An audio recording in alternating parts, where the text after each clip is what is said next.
Bonjour à tous et bienvenue dans cette édition du journal. Faire la promotion des produits locaux, c'est l'engagement des femmes de l'ONG Yonou Agodi. Elles ont lancé à cet effet une pétition qui a reçu un avis favorable chez des milliers de Béninois. Les Béninois nourrissent de plus en plus un amour particulier pour le sport d'entretien, un sport qui fait désormais partie de leur quotidien pour plusieurs raisons qu'ils ont évoquées.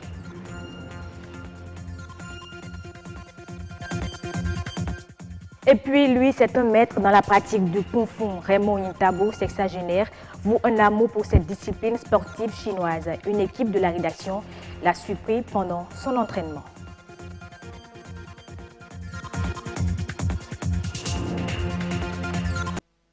Et si on commençait à consommer local, répondre par l'affirmative, c'est le vœu des femmes réunies au sein de l'ONG Yonou Agodi.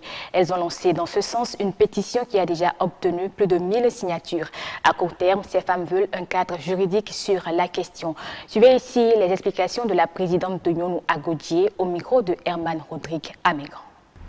Un pays qui ne produit pas et qui ne consomme pas sa production demeure un pays pauvre. Si les gens sont devenus très paresseux aujourd'hui, où personne ne veut cultiver la terre, c'est parce que nous avons abandonné la consommation locale au détriment des produits importés. Après 1001 réflexions, on s'est dit qu'il faut changer la mentalité du Béninois qui se dit souvent que c'est ce qui est venu d'ailleurs qui est bien, c'est ce qui est venu d'ailleurs qui est bien présentable et qui est bon à manger ou bien qui est bon à porter.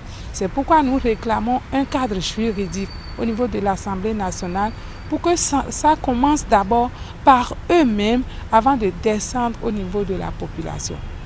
D'où le lancement de la pétition sur le Made in Bénin. On a déjà eu les 1000 signatures, c'est déjà déposé même au niveau de l'Assemblée nationale. La journée internationale de la jeunesse, c'est le 12 août prochain. En prélude à l'événement, une séance de sensibilisation a été initiée à l'endroit de la couche juvénile de Cotonou. Les échanges vont essentiellement porter sur la lutte contre la non-violence afin de promouvoir la paix dans le monde. Fleur Nathalie Yassengezo, présidente du comité d'organisation, nous parle des raisons qui ont suscité un tel choix. Elle est au micro de Gérard Zouémé et de Jennifer Sativi. La non-violence est un chemin pour la paix. Et quand nous parlons de développement d'un pays, ça ne peut pas se faire sans la paix. Regardez un peu partout en Afrique où il y a les situations de tension, de conflit, de guerre. Allez un peu, faites un peu le tour et vous allez vous rendre facilement compte que quand il y a la paix, c'est plus facile de la préserver. Quand elle est partie, après, c'est trop compliqué. Et quand la paix est partie, qu'est-ce que nous faisons? Nous investissons toutes nos énergies, toutes nos ressources humaines, financières, nous investissons tout ça à vouloir refaire la paix. Alors que ça coûte beaucoup moins cher de faire en sorte qu'elle ne parte pas.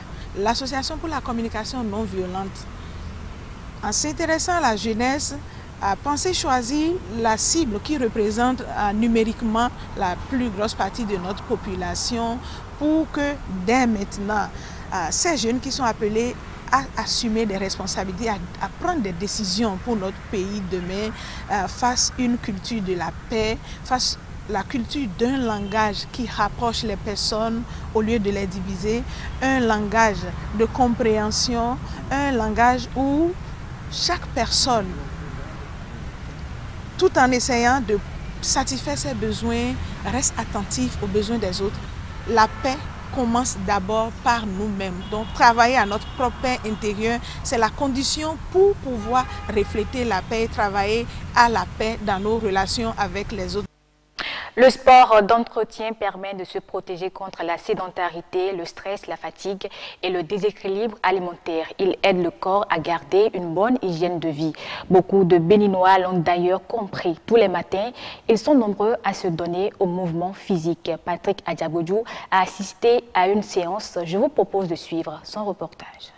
Le dimanche, si nous n'allons pas au sport, c'est comme si nous avons perdu quelque chose. C'est une activité physique qui devient une habitude Dans l'agenda du week-end de plusieurs Béninois, du footing à la musculation, en passant par la gymnastique, les amoureux du sport d'entretien sont de plus en plus nombreux à Cotonou.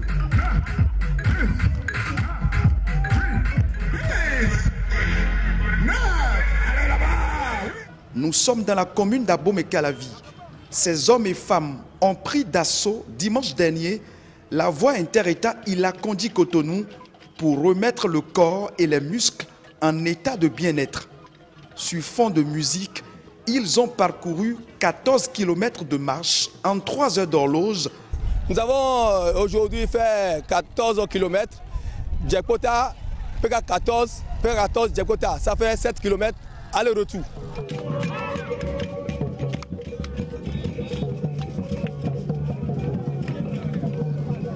Tous les matins, je fais au moins un quart d'heure de sport en me réveillant. Ça me permet de rester jeune, de pouvoir courir encore aujourd'hui à 64 ans, 15 km tous les dimanches. On le fait pour maintenir notre organisme en bonne santé. C'est un médicament gratuit, le sport. C'est-à-dire qu'il faut mettre le corps en mouvement à travers le sport. Et quand on parle encore de la marche met en mouvement tout le corps. Et donc arrive à mouvementer toutes les parties de notre corps. Et qui s'adonne à la marche, eh bien, règle déjà un certain nombre de problèmes dans sa vie. Devenu une arme efficace pour maintenir en bon état et loin des maladies l'organisme, le sport du week-end offre une vague d'avantages pour les pratiquants. Au plan physique, ça ralentit le processus de vieillissement et lutte contre la perte de l'autonomie. Ça lutte contre des lombalgies, des douleurs lombaires. Au plan métabolique, ça lutte contre la survenue des maladies cardiovasculaires, à savoir l'hypertension artérielle, l'accident vasculaire cérébral. Ça lutte contre la survenue de cancer de certains organes, à savoir le cancer du côlon, le cancer du sein chez la femme, le cancer de la prostate chez l'homme. Au plan psychique, ça permet d'avoir une meilleure oxygénation cérébrale. Ça améliore le sommeil et ça lutte contre le stress et l'anxiété. Les sociétés du sport d'entretien naissent et grandissent au Bénin. Le gouvernement pense en faire une discipline parce que convaincu que le développement de toute nation passe par la santé de ses filles et fils. Lui, son sport de prédilection, c'est le Kung Fu. Raymond Ntabo pratique cette discipline sportive chinoise depuis des années. C'est un sexagénaire et les années n'entament en rien son amour pour cet art martial. Axel Doncy et Simon Vignon sont allés à sa rencontre. Voici le reportage.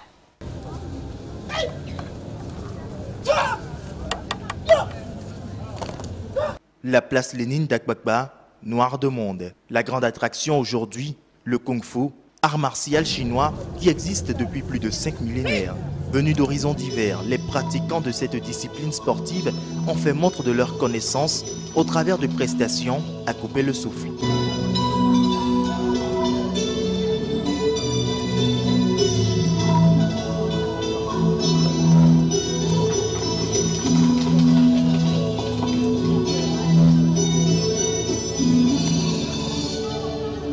Sur le tatami, petits et grands s'expriment au moyen de leur corps. Parmi eux, Raymond Ntabo, sexagénaire. Son physique contraste avec son âge. Entre le Kung Fu et lui, une histoire d'amour depuis son jeune âge. Là que je pratique, là, ça fait déjà plus de 30 ans. Mais chez moi, le vocabulaire, je connais, ça n'existe pas. Je pratique. Il faut toujours le faire. Et vous savez, la vieillesse, c'est un naufrage. La vieillesse, c'est un naufrage. Et pour rester à la surface de l'eau, il faut faire des mouvements.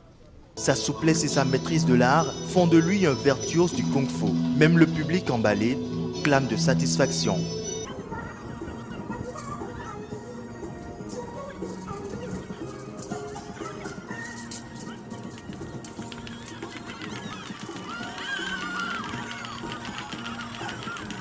Le Kung Fu, plus qu'une discipline sportive, est un état d'esprit, un art qui enseigne la maîtrise de soi, des valeurs fondamentales pour le vivre ensemble.